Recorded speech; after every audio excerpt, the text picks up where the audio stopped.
And welcome to my YouTube channel. अब तक हम सेट थ्योरी के 20 ऑब्जेक्टिव क्वेश्चंस कंप्लीट कर चुके हैं।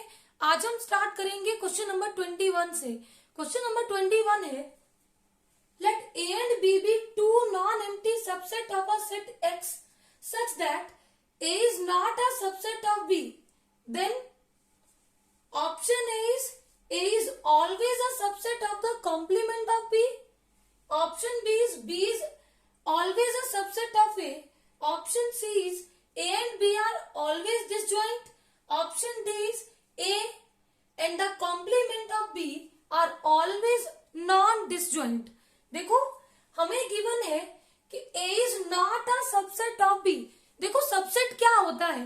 अगर मैं बोलूं A is subset of B, subset का मतलब होता है कि every element of A is the element of set B.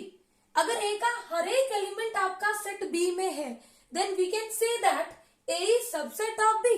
Otherwise A is not a subset of B. अगर बेटा A का एक भी एलिमेंट B में नहीं होगा तो हम A को B का सबसेट नहीं बोलेंगे। अगर A का हर एक एलिमेंट सेट B को बिलोंग करे तभी हम बोलेंगे A is subset of B.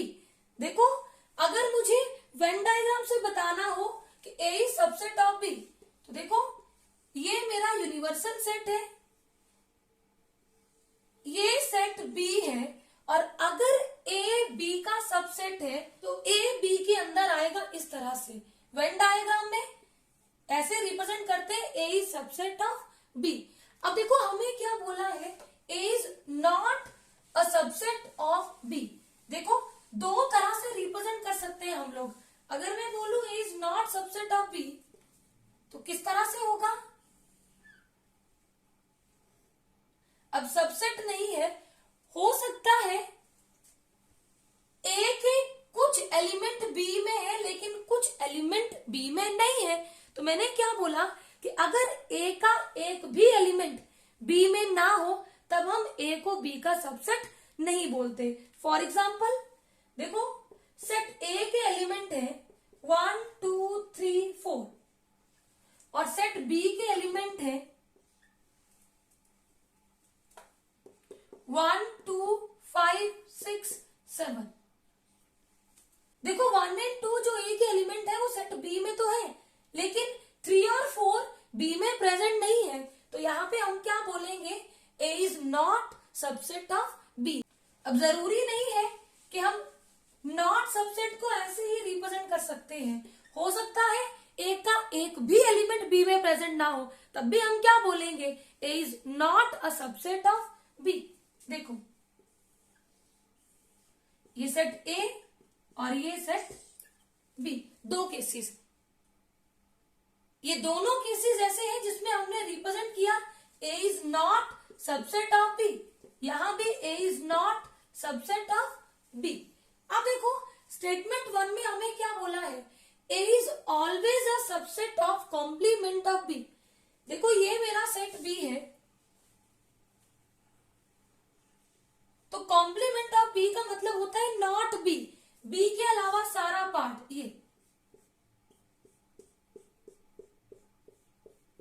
ये हुआ कॉम्प्लीमेंट ऑफ B. अब देखो क्या ये जो मेरा A है इस केस में ये B का सबसेट है? तो देखो नहीं है, क्योंकि इतना पार्ट तो मेरा B कॉम्प्लीमेंट में आ गया लेकिन कुछ एलिमेंट ऐसे हैं जो B कॉम्प्लीमेंट में इंक्लूड नहीं हुए। Then we can say that A is not a subset of complement of B. और इसने बोला ऑलवेज, तो यानी कि ये स्टेटमेंट क्या है, रॉन्ग। हालांकि देखो यहाँ पे अगर मैं इस सिचुएशन में बात करूं तो ये सेट B है, यहाँ पे इसको छोड़ के B को छोड़ के सारा क्या होगा, B कॉम्प्लीमेंट।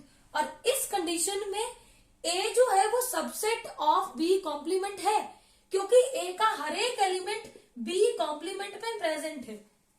लेकिन यहाँ पे लिखा है ऑलवेज, ऑलवेज का मतलब हमेशा, तो हमेशा तो नहीं है। इस केस में सबसेट नहीं है, इस केस में सबसेट है, तो ऑलवेज की वजह से ये स्टेटमेंट रॉन्ग हुई। सेकेंड स्टेटमेंट है B is always a subset of A. तो देखो B भी A का सबसेट ऑलवेज नहीं हो सकता, ये भी रॉन्ग। इन दोनों को ही देख लो, यहाँ पे आपको कहाँ बी ए का सबसेट नजर आ रहा है? तो नहीं, wrong. Option C, A and B are always disjoint. Disjoint का मतलब होता है बेटा ए एंड बी में कोई भी कॉमन एलिमेंट नहीं है। तो देखो A is not subset of B के हमने दो केसेस देखे, एक में तो डिसजॉइंट है, यहाँ पे ए एंड बी में कोई भी एलिमेंट कॉमन नहीं है, लेकिन यहाँ पे कुछ एलिमेंट कॉमन है, तो ऑलवेज डिसजॉइंट, इसकी वजह से ये भी क्या हो गया? रॉन्ग। हमेशा डिसजॉइंट नहीं होंगे। अब आपका ऑप्शन डी बचता है, तो यही होगा करेक्ट ऑप्शन। देखो यहाँ क्या बोला है, A and the complement of B are always not disjoint. तो खुद देख लो, ये ए है और ये हमारा कॉम्प्लीमेंट ऑफ बी है, तो देखो ये डिसजॉइंट नहीं है, इनका कुछ पोर्शन कॉमन है, यहाँ पे कुछ पोर्शन कॉमन है, और ये मेरा सेट ए है और ये मेरा कॉम्प्लीमेंट ऑफ बी है, तो यहाँ तो पूरा ही ए का पार्ट बी में कंटेन है, तो ए एंड बी कॉम्प्लीमेंट हमारे डिसजॉइंट नहीं होंगे, ऑलवेज डिसजॉइंट नहीं है। तो option D is correct. Question number 22 है, sets A and B have 3 and 6 elements respectively. What can be the minimum number of elements in A union B? Option A is 3, option B is 6, option C is 9 and option D is 18. तो देखो बेटा, जब भी आपके पास number of element in A and number of element in B दिया हो, तो आपके पास maximum number of element in A intersection B होता है minimum of number of element in A comma number of element in B. और अगर हमें पूछा हो minimum of number of element in A union B is equal to maximum of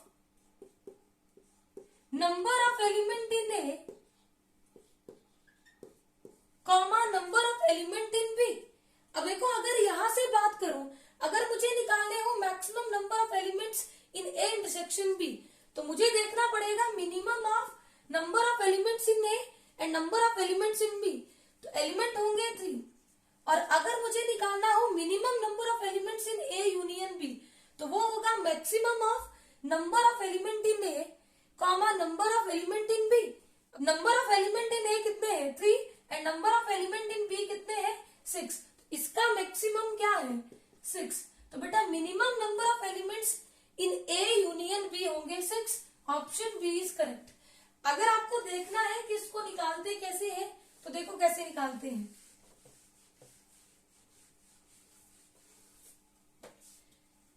number of element in A union B क्या होता है? Number of element in A plus number of element in B minus number of element in A intersection B. अब number of element in A कितने हैं? 3 plus number of element in B 6 minus बेटा number of element in A intersection B. अब देखो, अगर ए में 3 है और बी में 6 एलिमेंट्स है, तो maximum number of elements in A intersection B कितने होंगे? Minimum of number of element in A and number of element in B. तो मिनिमम नंबर ऑफ एलिमेंट कितने हैं? 3। 3 से 3 कैंसिल आउट, हमारे पास कितना आ गया? 6। तो तब भी हमें आंसर कितना मिला? 6। क्वेश्चन नंबर 23 है, the elements of the set x such that x is an integer x square less than equal to 4 can be represented as z. Here z refers to option A is -2 2, option B is -1 0 2, option C is -2 -1 0 1 2 and option D is 0 1 2। देखो बेटा, हमारे पास x क्या है? Integer. और हमें x कैसा number लेना है कि अगर मैं x स्क्वायर करूं तो मेरे पास वैल्यू आ जाए लेस देन इक्वल टू 4। अब देखो, -2 का स्क्वायर कितना होता है? Less than equal to 4। Less than तो नहीं है, लेकिन इक्वल टू 4 तो है। अब 2 स्क्वायर क्या होता है? Equal to 4। छोटा तो नहीं है, लेकिन इक्वल टू 4 तो है।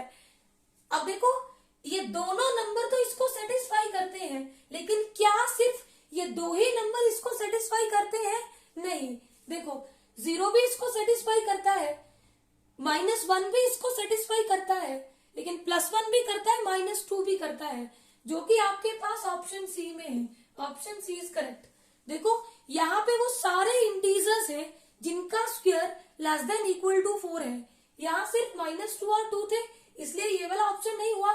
यहाँ -1 0 2 है, यहाँ पे -2 और 1 इंक्लूडेड नहीं है, इसलिए ये ऑप्शन क्या हुआ, रॉन्ग। तो ऑप्शन सी इज करेक्ट, जिसमें सारे इंटीजर आगे जिनका square less than equal to 4 है। क्वेश्चन नंबर 24 है the set 1/2, 2/3, 3/4, 4/5, 5/6, 6/7 in the set builder form is. Option A is x such that x is equal to n/n+1 where n belongs to natural number and 1 less than n less than 6. Option B is x such that x is equal to n/n+1 where n belongs to natural number and 1 less than equal to n less than 6. Option C is x such that x is equal to n/n+1 where n belongs to natural number and 1 less than equal to n less than equal to 6. And option D is none of these. देखो बेटा यहाँ पे ये हमारा set दिया है हमें roster form में। रोस्टर फॉर्म होती है जिसमें एलिमेंट्स को रिप्रेजेंट करते हैं within the curly bracket and separated by comma. ये देखो सारे एलिमेंट्स कर्ली ब्रैकेट के अंदर है और इन सारे एलिमेंट्स को कॉमा से सेपरेट किया है। इस फॉर्म को बोलते हैं रोस्टर फॉर्म, टेबुलर फॉर्म। अब इस फॉर्म को हमने कन्वर्ट करना है in the set builder form. Set builder form में हम डेफिनेशन टाइप में लिखते हैं या फिर ऐसे रिप्रेजेंट करते हैं कि इस सेट के सारे एलिमेंट एक सिंगल प्रॉपर्टी को सेटिस्फाई कर रहे हैं, इस तरह से लिखते हैं। वो होती है हमारी सेट बिल्डर फॉर्म। तो देखो ऑप्शन ए में दिया है x such that x is equal to n/n+1, जहां पे n हमारा नेचुरल नंबर है और किस तरह से लेना है, 1 से बड़ा और 6 से छोटा। तो 1 से बड़ा नेचुरल नंबर 2, 3, 4, 5। 1 से बड़े नेचुरल नंबर और 6 से छोटे नेचुरल नंबर है 2, 3, 4, 5। अब यहाँ पे पुट करो 2/3, 3 पुट किया तो 3/4, 4 पुट किया तो 4/5, 5 पुट किया तो 5/6। लेकिन बेटा यहाँ से 1/2 और 6/7 तो आया ही नहीं। तो देखो सारे एलिमेंट्स इसमें नहीं आए, यानी कि ये प्रॉपर्टी इसको सेटिस्फाई नहीं करती। तो ये स्टेटमेंट हो गई रॉन्ग। नेक्स्ट में हमारे पास n जो है वो ग्रेटर देन इक्वल टू 1 है और लेस देन 6 है। अब ग्रेटर देन इक्वल टू 1 भी आएगा, 2, 3, 4, 5, 6 इसमें इंक्लूड नहीं होगा। जब मैंने n को 1 पुट किया तो 1/1+1 2, 1/2। n को 2 पुट किया तो 2/3, n को 3 पुट किया तो 3/4, n को 4 पुट किया तो 4/5 और n को 5 पुट किया तो 5/6। अब देखो यहाँ पे एक एलिमेंट 6/7 यहाँ पे नहीं आया, तो ये भी क्या हो गया, रॉन्ग। नेक्स्ट है x such that x is equal to n/n+1 where n belongs to natural number and 1 less than equal to n less than equal to 6। मतलब जो मेरा नेचुरल नंबर है वो 1 and 1 से बड़ा है और 6 and 6 से छोटा। तो कौन कौन से नेचुरल नंबर आएंगे, 1, 2, 3, 4, 5, 6। जब मैं n को 1 पुट करूंगी 1/2, 2 पुट किया 2/3, 3 पुट किया 3/4, 4 पुट किया 4/5, 5 पुट किया 5/6 और 6 पुट किया तो 6/7। देखो सारे एलिमेंट इस प्रॉपर्टी को सेटिस्फाई करते हैं। तो option C is correct. Question number 25 है if A and B are disjoint sets then number of elements in A union B is equal to. Option A is n of A plus n of B. Option B is n of A plus n of B minus n of A intersection B. Option C is n of A minus n of B. And option D is none of these. देखो बेटा disjoint sets होते हैं जिनमें कोई भी common element नहीं होता, like this. ये देखो यूनिवर्सल सेट है, ये सेट A है, ये सेट B है। अगर A और B में कोई भी कॉमन एलिमेंट नहीं है, इसका मतलब A एंड B क्या है, डिसजॉइंट। अब इनमें कोई भी कॉमन एलिमेंट नहीं है, मतलब A इंटरसेक्शन B क्या होगा, 5। तो therefore number of elements in A intersection B कितने हो जाएंगे? 0. We know that number of elements in A union B is equal to number of elements in A plus number of elements in B minus number of elements in A intersection B. अब देखो number of elements in A intersection B कितने हैं? 0. तो यहाँ पे number of elements in A union B कितने हो गए? Number of elements in A plus number of elements in B. ऐसा कब होगा? When A and B are disjoint sets. Option A is correct. Question number 26 है the number of elements of the power set of a set containing m elements is. Option A is 2 raised to power m minus 1. Option B is m. Option C is m square. And option D is 2 raised to power m. देखो power set of a set क्या होता है बेटा? Set of all subsets of a set is called power set of a set. अगर मैं किसी set के सारे सबसेट्स को with in the curly bracket लिखूं और उनको सेपरेट कर दूं बाई कॉमा, तो वो होता है हमारा power set of a set. अब देखो ये हमारे पास एक सेट है, इसमें m एलिमेंट है, तो बेटा जितने इस सेट के सबसेट होंगे उतने ही एलिमेंट्स होते हैं in the power set of a set. तो इसमें अगर m एलिमेंट है तो इसमें सबसेट होंगे 2 रेज टू पावर m। तो जितने किसी सेट के सबसेट्स होते हैं उतने ही एलिमेंट्स होते हैं in the power set of a set. तो option D is correct. Question number 27 है the set x such that x is an integer less than 6 and 3 raised to power x minus 1 is an even number in the roster form is. Option A is 1 2 3 4 5. Option B is 1 2 3 4 5 6. Option C is 2 4 6 and option D is 1 3 5। देखो बेटा हमारे पास x एक integer है less than 6 and 3 raise to power x minus 1 is an even number. तो देखो ये हमारे पास सेट बिल्डर फॉर्म है, इसको कन्वर्ट करना है in the roster form. Roster form होती है जिसमें एलिमेंट्स को रिप्रेजेंट करते हैं within the curly brackets and elements are separated by comma. इस तरह से ये होती है हमारी रोस्टर फॉर्म, जिसको हम टेबुलर फॉर्म भी बोलते हैं, और ये हमें दी कैसी है? Set builder form. तो देखो हमारे पास x क्या है? Integer less than 6। तो लेस देन 6 इंटीजर्स क्या है? 5 4 3 2 1 0 -1 -2, इस तरह से सारे ये चलते रहेंगे। And 3 raise to power x minus 1 is an even number.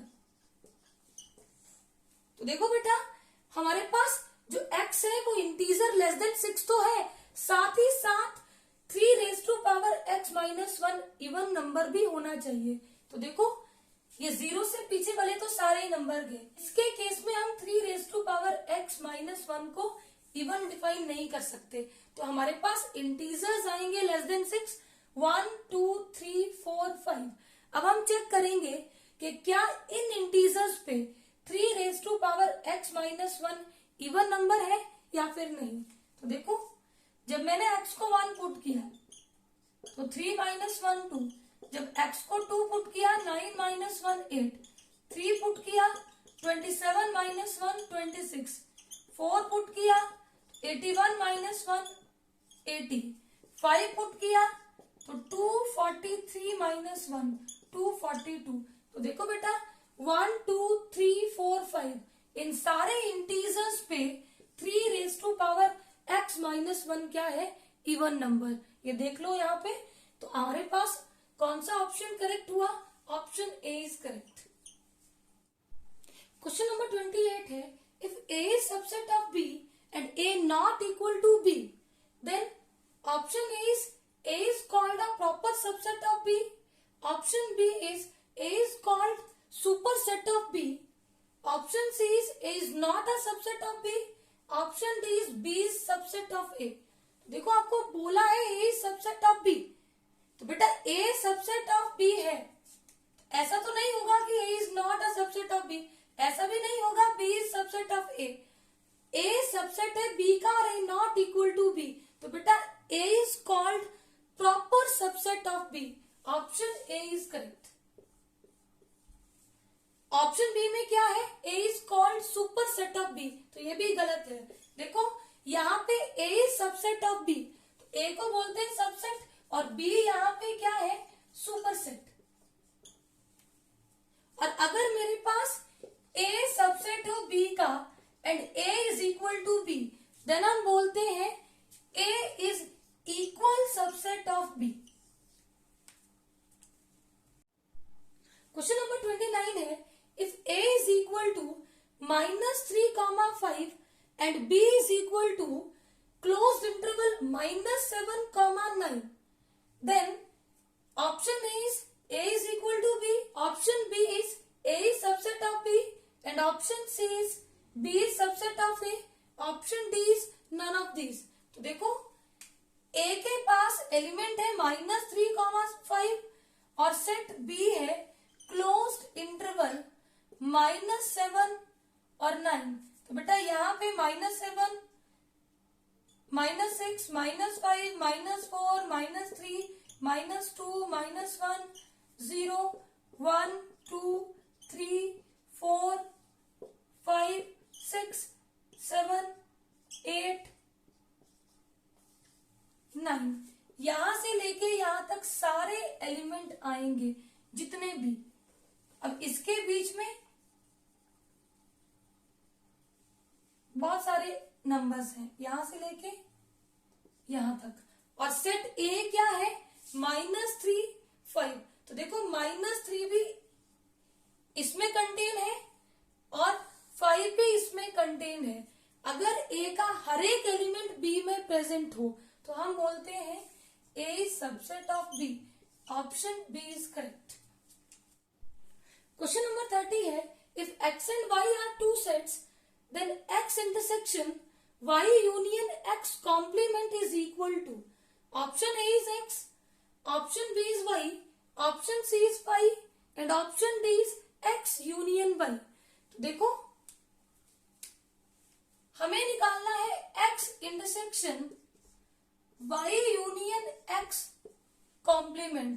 देखो बेटा डिमॉर्गन लॉ से y union x complement is equal to y complement intersection x complement. इस वैल्यू को यहां पे पुट करो, x intersection y complement intersection x complement. अब हम यहां पे अप्लाई करेंगे distributive law, that is equal to x intersection y complement intersection x intersection x complement. इसको ऑपरेट करते हैं इसके ऊपर, फिर बीच में ये वाला साइन, इसको ऑपरेट कर देंगे इसके ऊपर। इस पूरे को एक बार इसके ऊपर ऑपरेट करेंगे, फिर बीच में ये वाला साइन लगता है, इस पूरे को ऑपरेट करेंगे x कॉम्प्लीमेंट के ऊपर। अब देखो x इंटरसेक्शन y कॉम्प्लीमेंट हमें नहीं पता क्या होगा, बट हमें पता है x इंटरसेक्शन x कॉम्प्लीमेंट। बेटा x एंड नॉट x, इसमें कुछ भी कॉमन नहीं होता, तो हम लिखते हैं x intersection x complement is equal to 5। तो ये हो गया 5। अब देखो हमें नहीं पता इसमें क्या एलिमेंट्स है, इसमें कुछ भी हो, इसका 5 के साथ इंटरसेक्शन क्या रहेगा 5, मतलब नल सेट के साथ इसका इंटरसेक्शन क्या रहेगा 5। Option C is correct. I hope ये सारे क्वेश्चंस आपको अच्छे से क्लियर होंगे। Please subscribe my channel for new videos.